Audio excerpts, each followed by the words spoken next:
સુરેન્દ્રનગરમાં ખનીજ વિભાગ એક્શનમાં આવ્યું છે, જેમાં ગેરકાયદે ખનીજ ચોરી પર પ્રાંતીય અધિકારીઓ દ્વારા લાલાખ કરવામાં આવી છે.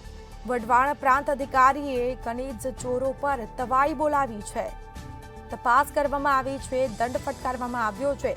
ઓચિંતી રેડ કરીને 8 ડમ્પર સહિત રૂપિયા 2.30 કરોડનો મુદ્દામાલ જપ્ત કર્યો છે.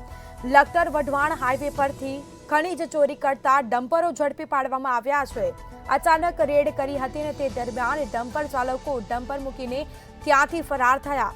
તો મુદ્દામાલ જપ્ત કરવામાં આવ્યો છે. નંબરના આધારે પોલીસે ડમ્પર માલિકોની શોધખોળ હાથ ધરી છે.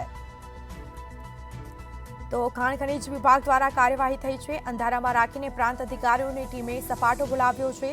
રૂપિયા 2 કરોડની ખનીજ ચોરી ઝડપાતા ખનીજ વિભાગની કામગીરી પર અનેક સવાલ ઉઠ્યા છે.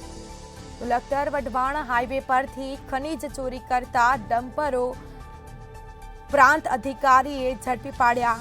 તપાસ કરવામાં આવી હતી, ઓચિંતી રેડ કરવામાં આવી હતી ને તે દરમિયાન ડમ્પરો મળી આવ્યા છે. આ મામલે નંબરના આધારે પોલીસે ડમ્પર માલિકોની શોધખોળ પણ હાથ ધરી છે.